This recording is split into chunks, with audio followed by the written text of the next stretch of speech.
the School of Journalism and Communication, Stony Brook Libraries, AI3, and the Office of the Provost for making this event possible. Now, please join me in welcoming Paul Fain.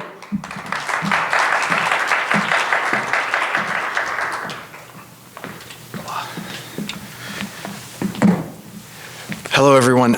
So I'm a reporter, and I always like to start by saying that means I'm not an expert, and I'm also not an advocate. But what I do is I try to find people who are experts and get them to talk to me and tell me what they know. And with AI and labor markets and jobs, when I started reporting on this about 3 years ago, I assumed there were people who could tell me what was happening now with AI's impact on the labor market. And I was kind of shocked to find out that there are very, very few people who actually have sound expertise on that. A lot of that has to do with the inadequacies of our data systems in this country at the state and federal level, and I can talk about that later. I also was surprised at the strength of the emotional response that people have about this issue, particularly if they don't know what they're talking about. People just have very strong feelings about AI, and I don't fully understand that. But as you probably know, the general vibe about 6 months ago was that AI is hitting entry-level knowledge work very hard.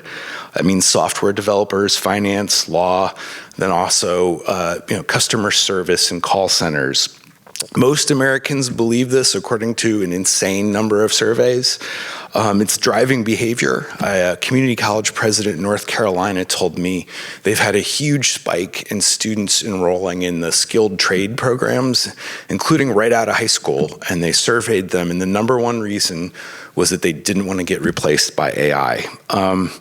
One of the most prominent predictions about AI's impact came about a year ago from Anthropic's CEO. Anthropic's the maker of Claude, the LLM. Dario Amodei, he said, in the next 1 to 5 years, 50% of entry-level jobs in the knowledge economy will be displaced. So he's obviously not a disinterested party. The AI labs want you to think their technology is amazing, but Anthropic is really banking on being the responsible company as its brand, and I think people took it pretty seriously. By the way, if you didn't notice, everything I'm going to say here really has happened the last few weeks, and that's what you have to do with AI these days. But Claude and Anthropic rocked the market last week.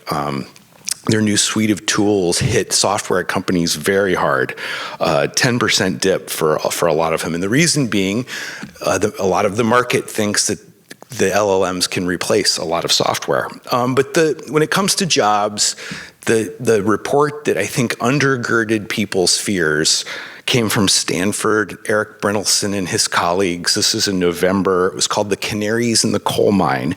And they looked at this 13% relative decline in the employment of early career workers, 22 to 25 years old, in AI-exposed roles. So a fairly narrow slice, a pretty substantial seizing up of the job market for these people. And the report was very careful, but it did identify AI as a driver. The Yale Budget Lab had a similar report around the same time, same general data, but a different framing, basically said it was hard to really identify AI as one of the causal drivers there. The research since then has really gone the way of the Yale report. I've seen a bunch of it, including some private data from some big tech companies, and the very strong consensus that has emerged in the last month or so is that the tightened, even frozen labor market, it began before the LLMs were big enough to have that much of an impact. It's probably more about interest rates and the hiring glut in tech after the pandemic. And that really has firmed up. I could say that that's the firmest consensus I've seen in my time on this beat. And the other piece of it is that AI is having a very big impact on discrete tasks within jobs, but as yet is not displacing them. This is a report from the Burning Glass Institute, a labor market data firm. This is about a week or two ago. The jobs experiencing the most automation are simultaneously experiencing the most augmentation. AI isn't eliminating eliminating project managers. It's transforming what project managers do each day. So to what extent? Meta put out some data the other day. Its output per software engineer company-wide has improved 35% over the last year, 80% for what they call power users. The market data that I think most people I talk with is the general consensus right now, if you're looking forward, which is very dangerous to do, comes from Forrester, the market research firm. It's attributing a 6.1% US job loss projection. That's 10.4 million jobs by 2030 due to AI and automation. So 6% by 2030, that's obviously quite substantial, but most people think a relatively sober prediction. But for now, the Forrester report said, don't confuse financially driven layoffs with AI. The report says AI is just the scapegoat, at least today. And one of the main reasons you all know this is a study from Workday that came out a week or so ago. 37% of the time saved by AI is being offset by rework. Employees spending significant time connecting, clarifying, or rewriting low-quality AI-generated slop, aka content. However, that dynamic is likely to change very soon. As Dario Amodei said, we're looking at a civilizational challenge. You really heard this at Davos a couple weeks ago from corporate CEOs and tech folks. Google DeepMind CEO Demis Hassabis, who's a Nobel laureate, says this year he thinks we'll see the slowdown in entry-level hiring and the elimination of a lot of internships and apprenticeship, which is something I'm worried about. Amodei last week said he stands by his prediction. He's citing the speed. This just is going so much faster than any other technology. He says we may have AI that is more capable than everyone, period, in 1 to 2 years. He describes it as a country of geniuses in a data center and a general labor substitute for humans. So again, pretty heady stuff, and some people who I think are at least trusted to have some knowledge here. One of the comments that struck me the most came from Jamie Dimon, the outspoken CEO of JP Morgan, the $3 trillion bank. This is in Davos. He said, it may go too fast for society.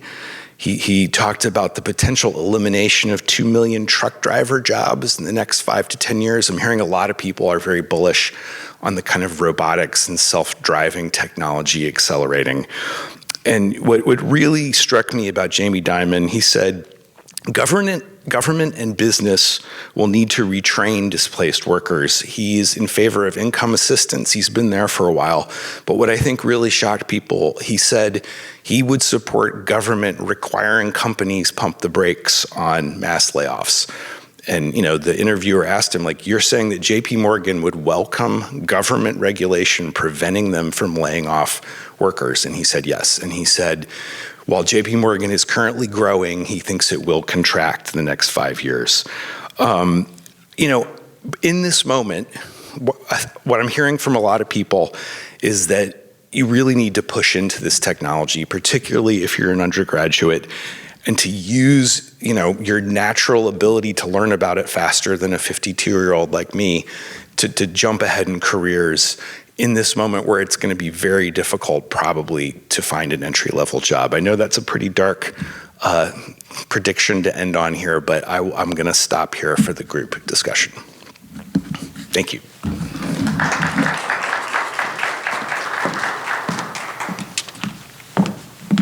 And now we'll invite our panelists up, and I've asked them to introduce themselves and to take about a minute apiece for that. And also I want to bring your attention to the projection. So we have vvox.app, and then you just enter that number, and that will allow you to type questions in and then upvote questions. And I will be watching that, and then a reminder, if I stand up, that means we've gotten some engagement on the audience side, and I will ask an audience question. But in the meantime, here is our panel. Great. I guess I can start. My name is Lav Varshne. I'm a Della Pietra Infinity Professor and inaugural director of the AI Innovation Institute on campus. A lot of my research looks at foundations of AI, both theoretical and ethical, and also applications in a variety of fields, ranging from music to wastewater treatment to culinary, so kind of all kinds of different things. I've been thinking a fair bit about kind of AI and safety and how to think about that from a labor perspective, but also kind of national competitiveness and how to approach it in those ways. So really excited to be speaking to Paul. Hi, good afternoon, everyone. Mariana Savoca, Associate Vice President for Career Readiness and Experiential Education here at Stony Brook University. And I'm thinking a lot about this topic as it relates to how we can help students understand to the best that they can, as well as prepare for the future of work, even if we can't envision what it is or describe it. And I am concerned about hiring trends, and in our discussion we'll talk about some of the things we're hearing from our employers on the ground. But I'm very happy to be here, part of the conversation, and thanking Paul and my colleagues for being here. Good afternoon, everyone. My name is Nick Johnson. I'm the Director of Artificial Intelligence at Stony Brook University Libraries. Prior to joining Stony Brook, I was in government for 6 years at different levels, including city and federal level, doing machine learning, big data in those different spaces, mostly for decision makers. At the library, we are very much focused on AI and implementing AI both at the library but also supporting the university writ large. That is through really creating communities of practice, allowing students to have hands-on experiences with AI tools and technologies, supporting research, faculty research across different domains, but also really supporting AI literacy, really promoting literacy and thinking holistically about what are all the different components of AI. So I'm happy to be here. Great. So should we ask Paul? Should we grill him? Please. I don't know if anyone wants to start, or should I jump in? Okay, I'm going to start. So Paul, I was horrified by what you said around the demise, perhaps, of internships and apprenticeships. And when we think about how students come to be prepared for work, it is through these types of experiences, and regardless of what they're called for a moment, right? Here at Stony Brook, research is effectively an internship, if you will. So just in terms of this applied learning experience that students have to have in order to be ready to present themselves for the full-time workplace, I'd love for you to expand on either what you heard that time or what you think about it based on everything you know. Sure, yeah, thank you. So one of my favorite experts, Molly Kinder, she's at Brookings. She was one of the co-authors on that Yale report. Very sober take on AI, not a hype person at all, but she said, if the predictions that we heard at Davos from a wide range of people are true, you're looking at the traditional model of developing young talent in knowledge sectors, hiring junior workers to perform routine tasks while they gain expertise over time will not survive because AI will be handling those tasks. And I think most of us have experienced AI's ability to do things that fit that category. Like for me, a very small media organization, a lot of what I would have an intern do, I use the LLMs for. So just being honest there. And what's really, I think, paradoxical is, I hear a lot of people in the work-based learning space are hopeful that this moment will push more of an emphasis on developing that first rung of experience and, could actually be a boon for interest in apprenticeships and internships, because obviously you can't just have, middle-aged workers and veterans. You have to have, in any company, you're going to need new talent. But what I think people are worried about, first of all, is the financial piece. Like it's much cheaper to rely on AI to do a first draft than an apprentice. And one of the most depressing moments I've had in this, and I'm trying not to just be depressing, but to answer your question, Thank you. I got this off the record, so I can't name the company, but a major employer, global employer, its Chicago office is part of the best apprenticeship group of a kind of a consortium of employers that do apprenticeships. They told me that they are dropping all apprenticeships for people who don't have 4-year degrees because they think with AI, people are going to need to be, the liberal arts background will be more valuable. And so, good for the liberal arts, but bad for folks without 4-year degrees in this case. So you have depressed me. Did you want to chime in, guys? I guess one of the things that, kind of in response to this trend that has been suggested to educators like ourselves is, with Bloom's taxonomy, try to teach towards more of the top of the pyramid rather than the bottom. But it's not clear to me at all that, you can actually be creative and be critical without having things in your own head that you learn from kind of rote work and memorization and various other things. And I was wondering if you have any thoughts on, is it just kind of a fool's errand to try to teach creativity without actual knowledge in people's heads, or is there a way to do this? I don't know the answer to that, but among the worries that I hear the most from people who are working on AI technologies, generally, if you already have built up the muscle or, the wisdom, these tools are incredible. But if you haven't, they're not. It's really, in my job, I use LLMs as, not very much, frankly, but just summaries, basic things that I've done many, many times. And I think that's the key.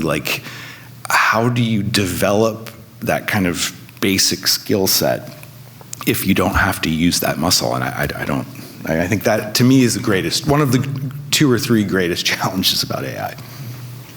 I don't know if that answered your question. I think it leaves that question for us to figure out, what is it that we should teach? Yeah. Mm-hmm. Well, maybe building on that, I think it's interesting because, where does innovation come from in some sense? And I think one of the things that really struck me in a presentation recently that I saw was Stack Overflow usage. And Stack Overflow is this online community for debugging code, and you can share your questions and comments.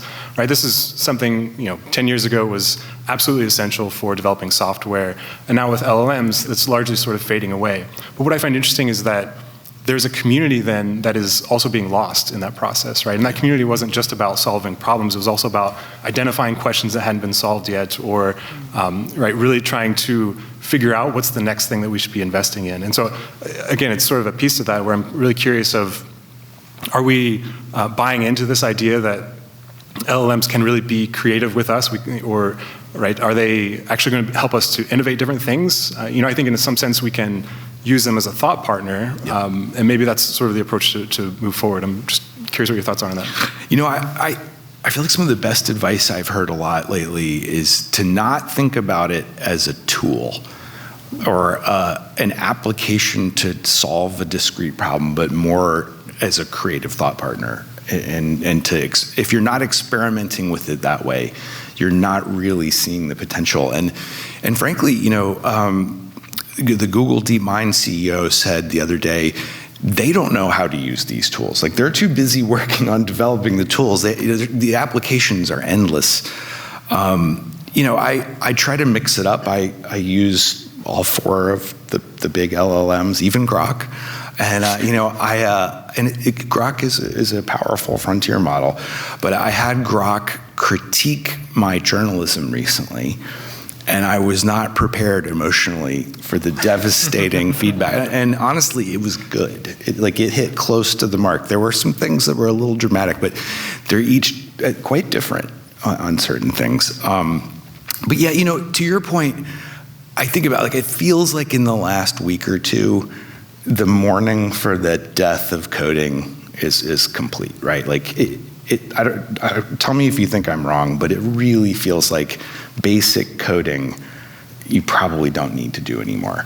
But can you still be a software engineer and not know that language? That's the part I don't know. Can you just skip that with product design? I don't know. I think these are As big they look questions. blankly at each other. I have a question from the audience, which is Ed A. Chan says, what do you think the timeline looks like from using AI now to it being ready for us to more fully harness it for our education? And what are some validations you would want to see? I mean, I'll say I don't think it's a long timeline. I think these, I was going to call them tools, are ready to do an enormous range of things right now at a low price point, which may not be low for long, but and it's only going to accelerate. I mean, I think the next year or two is going to be really hard, so buckle up. And hard by I mean hard to keep up. Yeah, coming back to your point about kind of expertise amplification, as it were, and I'm sure you saw that Anthropic study from a couple of weeks ago where it was like a 0.092 like R squared or something between the sophistication of the prompts and of the responses, right, and things like this. So you can imagine kind of two worlds, right? One is that these tools or these technologies at least kind of bring everyone up and, kind of democratize expertise and capability. And the other is that you make the stars kind of all stars, and it creates a greater division among capabilities among people.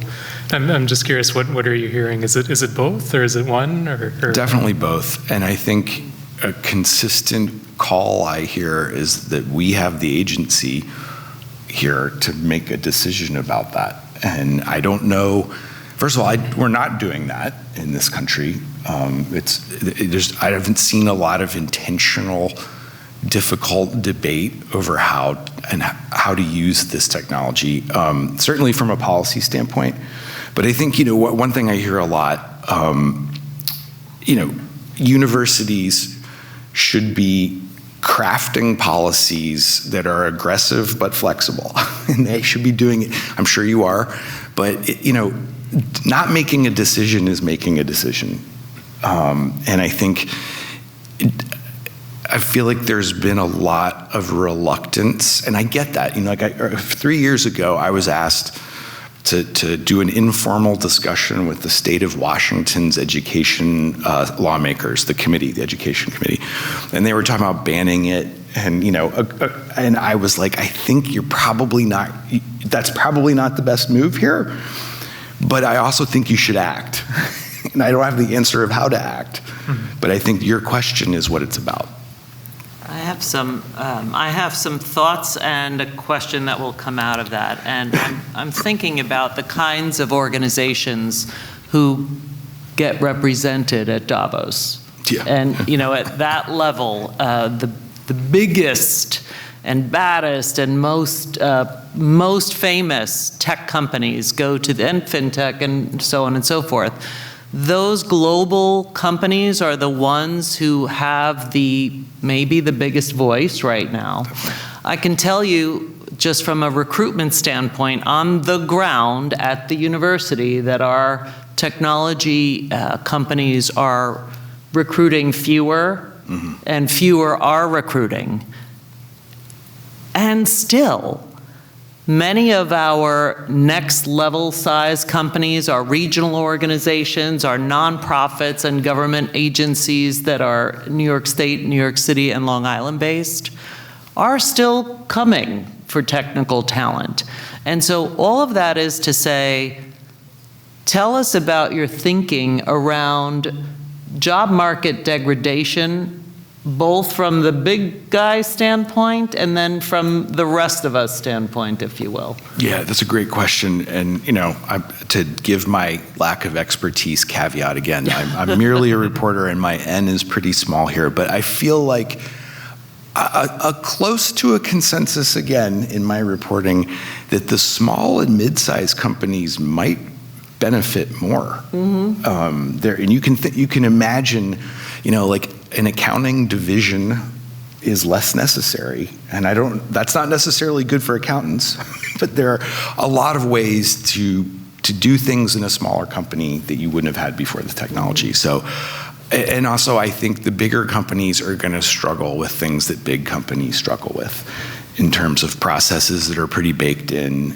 and bureaucracies. So I think generally you're going to see companies that are able to use this well, like a stratification based on that. I feel pretty strongly about that. I'd love to hear if you disagree. And I have a very thick skin about this, so please tell me I'm wrong. But that's going to be a big, big differentiator. And to be specific, because that often doesn't happen in AI discussions, I was talking with the chief people officer from Kroger last week. Kroger employs 400,000 workers, by the way. They have created an AI license, like a driver's license, across their job roles, where it's loose, it's more of like, this is guidance on how you should be and shouldn't be using this. And if you get this license, we trust you to experiment with this, from cashiers on up. And I think that's rare. Like, I hear this a lot, like CEOs are saying, you should use this stuff. And the workers are like, and how? Like, am I allowed to in this or that? Like, that sort of decision, even if you make mistakes, is probably better than not trying to do that. Well, I'm so happy to sort of hear that. It was one of the questions I actually had is, right, because at the library we're very much thinking of this AI literacy component. How do we help students really become AI literate? Because we are looking across, across the university, not just to computer science or different disciplines, but, and part of that is, do we understand the technologies, how it works? Are we able to use the technologies, right, day to day? What are the ethical implications of using technologies? And so, taking that sort of framework, it's very much what we want to try and promote here at the university. And it sounds very much in line with what Kroger is doing, right? This idea of, we're going to license that out because you are well-rounded, you have a great understanding. Yep. Is that an opportunity, in some sense, of thinking about how higher education can support students moving forward and really engaging in the workforce development? I think so. I definitely do. And I'm curious. I feel like time goes so fast with this issue, but I was hearing a lot a year ago, and first it was the cheating focus, and almost only that.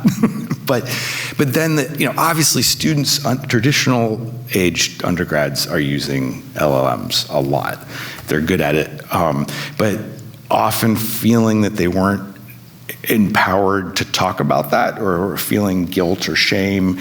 And I think that seems to have passed a little bit too. Like, there's more openness in the classroom, and generally, and I just wonder what you're feeling on that, in terms of openness to discussion about how to use it well. And by that I mean use it safely and respond. I'm really nervous about the privacy stuff too. But that's, does Stony Brook feel like it's in a place now where there can be openness about that? Yeah, I think we've just released some policy documents for our faculty and so on, and I think, of course, academia is all about herding cats, and so, it's not like you're going to tell any particular instructor what to do, but I think that ethos of allowing AI technologies, whether LLMs or other things, in the classroom could be quite compelling. We're working on a partnership right now with one of the big frontier labs for our AI and creativity course, which has about 400 students. Wow.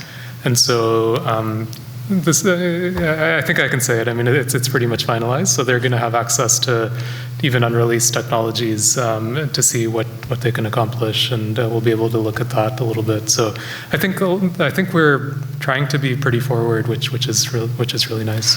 Well, that's great to hear, and I realize it didn't fully answer your question, but I think one of the things I like about writing about AI on jobs is I have very little shame about talking and sounding stupid about things I don't know that much about, which is, I think, a good reporter should feel that way.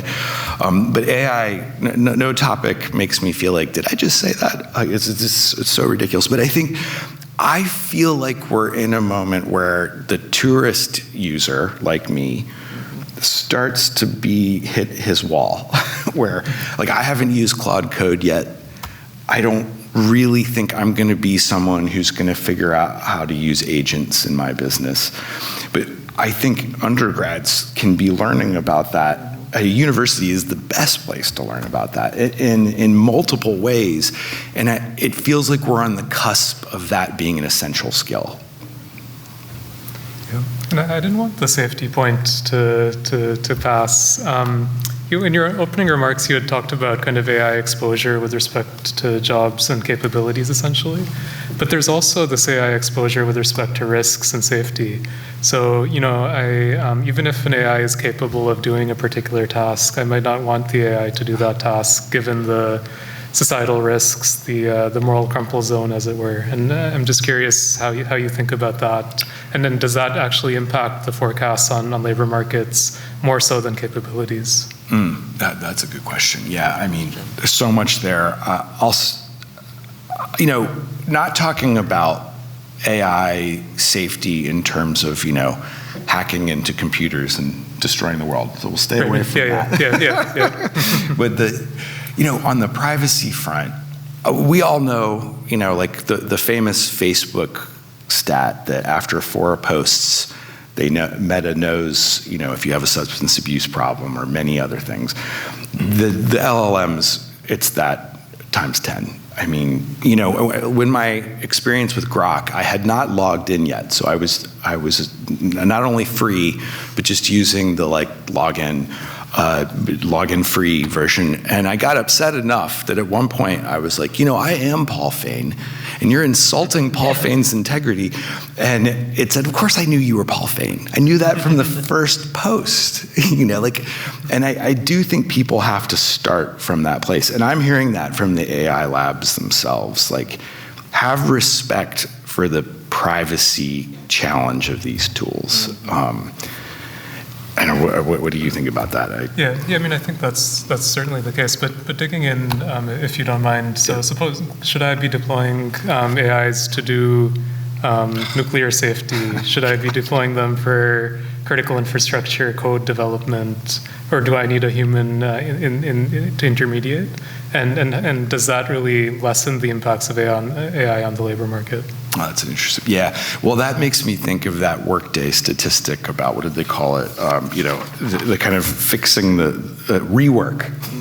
And we all have that. I think I have not heard of many job roles where you don't need to oversee that first draft, whatever that is. And it doesn't feel like we're that close to that. I mean, again, my work is as basic as it gets. It's research, it's documentation, and it's not good enough. You definitely need that. I'm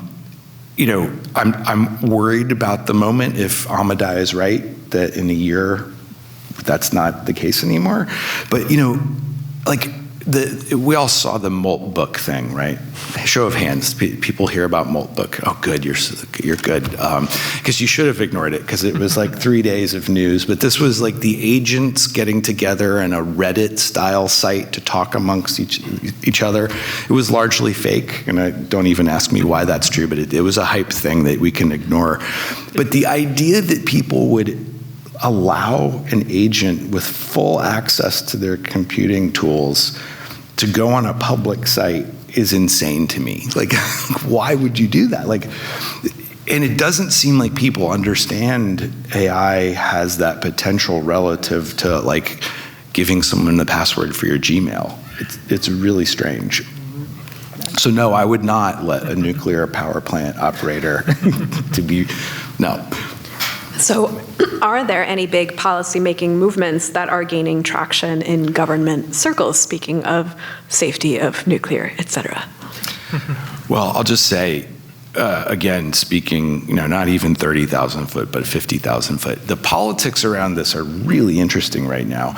The far right is not as positive about AI as the Trump administration is. The Josh Hawley, the senator from Missouri, there's his breed of conservatism is very concerned about the transhumanist potential of AI.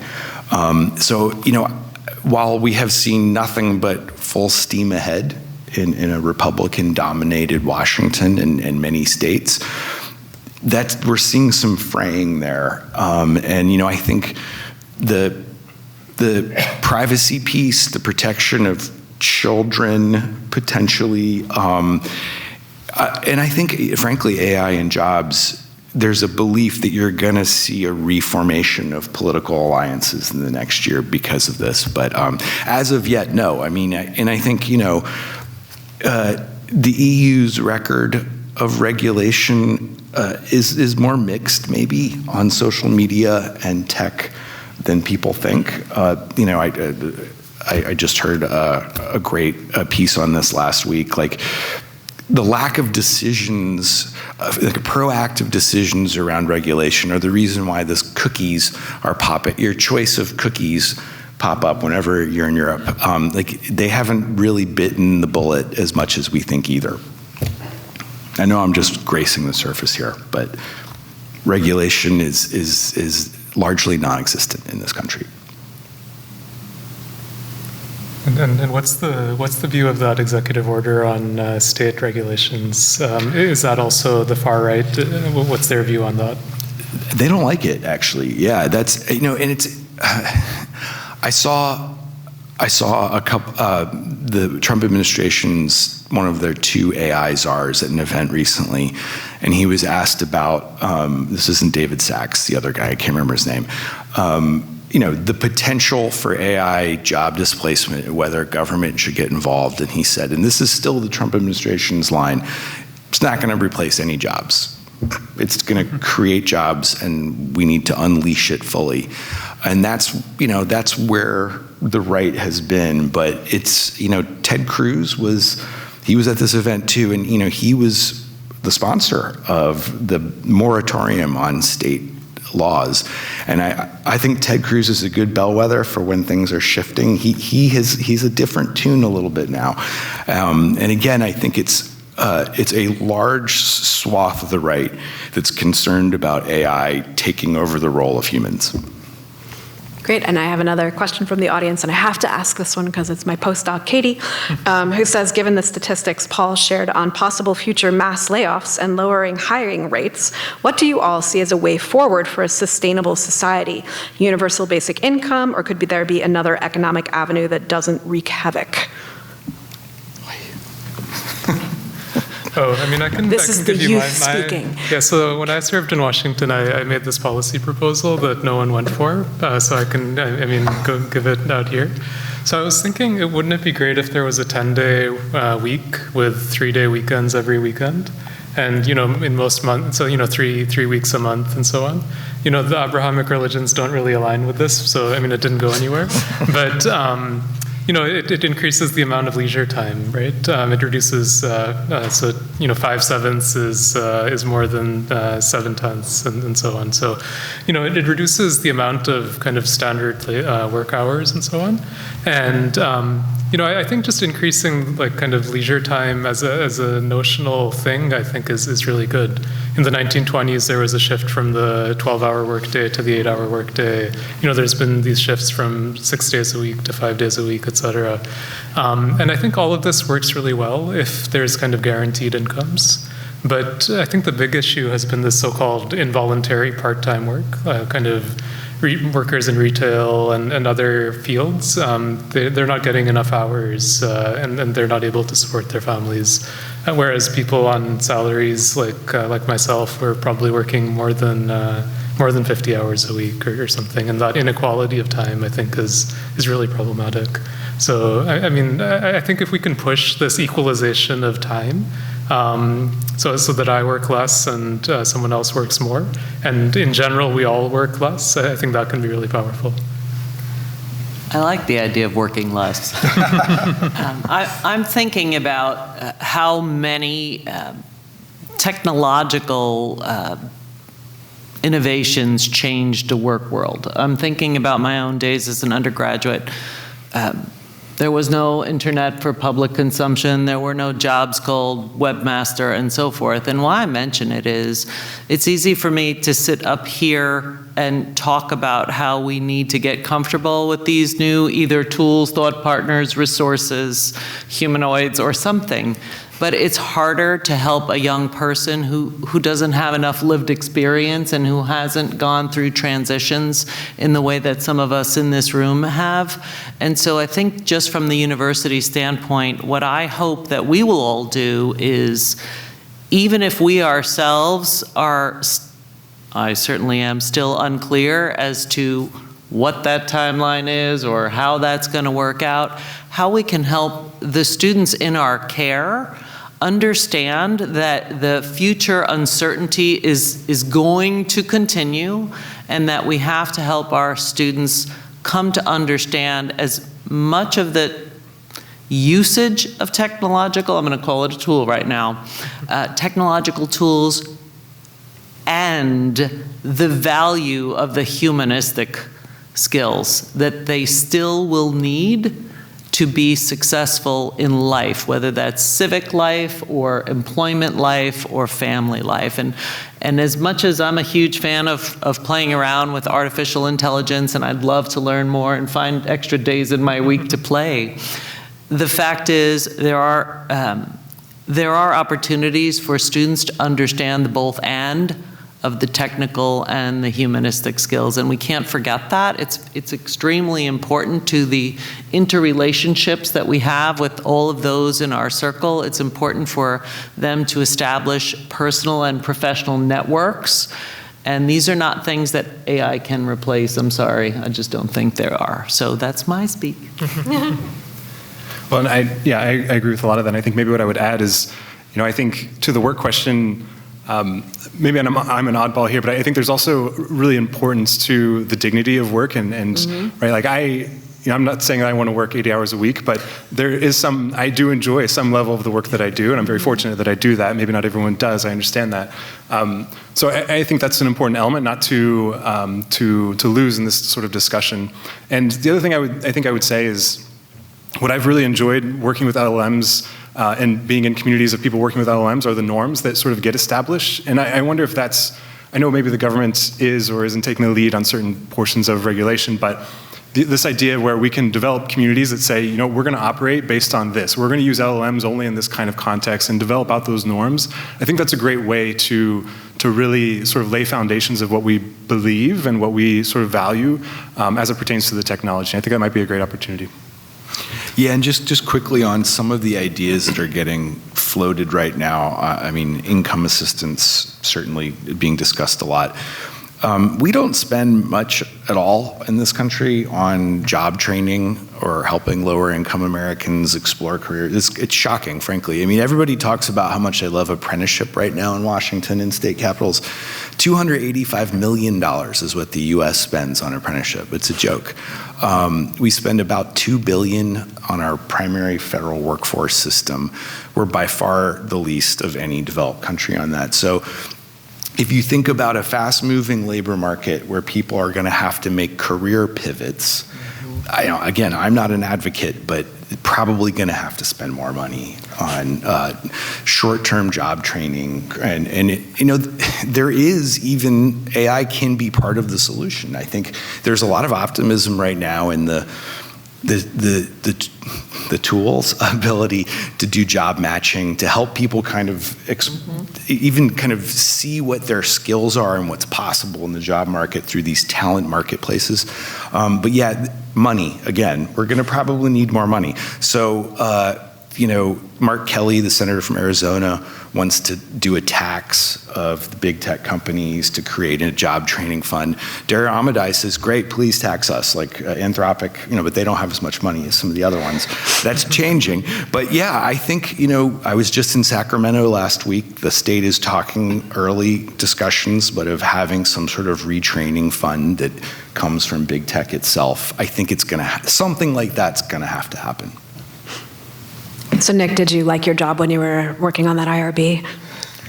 IRBs are tough, but okay, I learned a lot.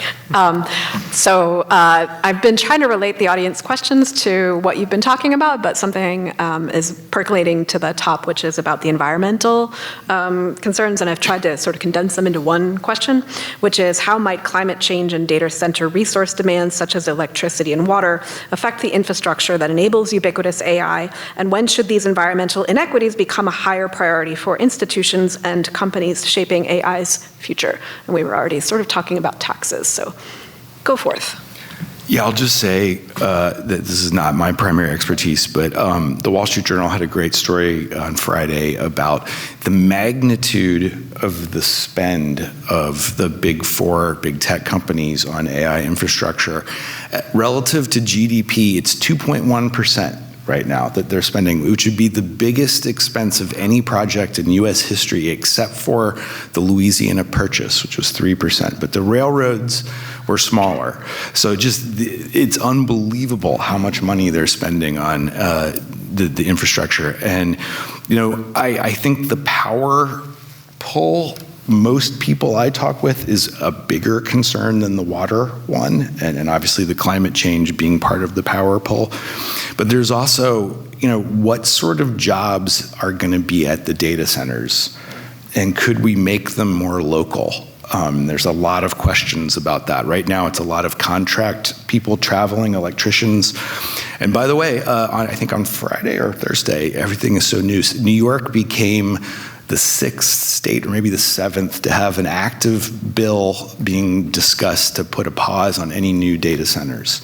Don't know if that'll get passed, but it's starting to happen. I'm based in Columbus, Ohio, which is a huge data center hub, and localities are starting to ban new construction, even in the exurbs that have been pretty positive in the past.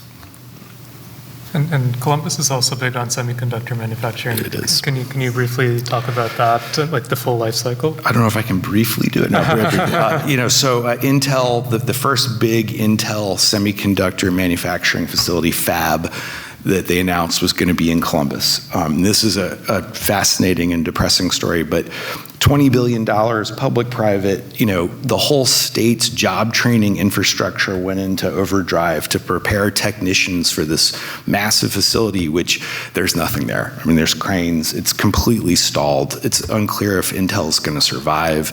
Now, the government, the Trump administration, have an ownership stake in Intel. I mean, who knows? But there's a silver lining here that, and this doesn't always happen in higher education, but the state coordinated very well, where they knew that they had to think about kind of core competencies for technicians that would be transferable, so that if this didn't work out, which it didn't, the folks wouldn't waste their time getting a certificate. I'm mostly talking about the non-degree jobs, and those were 70% at the Intel site. So what happened was Anduril, show of hands, who's heard of Anduril? Defense contractor. You will. So this is the mass drone production, AI-powered drones, probably our hottest defense contractor with Palantir. It's an unbelievable company. If you see their ads, they do anime ads for cruise missiles. It's really crazy. But they're building the biggest factory in Ohio's history, south of Columbus. It's going to employ 4,000 people at an average of $128,000 a year, most of them without college degrees. And a lot of those technician training programs can be applied to that instead. So I think in a time of uncertainty, that sort of approach, I think, is going to have to be the norm. Was that brief? Yes, thank you. All right, and I'll have one last question from the audience. So now Vivox is shut down as we ramp down our panel. And again, I've tried to combine two questions into one. So how should education prepare students for an AI-driven future, including the value of the humanities, the design of internships that provide real learning rather than free labor, and a realistic timeline with clear validations for when AI will be ready to be fully integrated into teaching and learning? We'll start with Nick. Thanks, Meg. Yeah, I laugh because it's a challenging question. I don't have an answer to the timeline, but I think it was really interesting because we are in a space where there's a lot of exploration of how AI is being incorporated into the classroom, what are the opportunities there. And there's some really interesting discussions and debates being had about this. And there's, students are submitting homework using LLMs, and then professors are grading the homework using LLMs, and there's this question of what's going on. But at the same time, there are great opportunities of sort of asynchronous learning, You have LLMs that can maybe offer more expertise after hours, That we're not constrained to just the time of the faculty member. So I think there are really great opportunities. So I think it's still this wild west of learning how to learn with AI, but I think there's some real opportunities there. Okay, so I'm going to tell you my wish list. I don't know the timeline, but I can tell you this. I think we need to normalize the use of AI in our daily.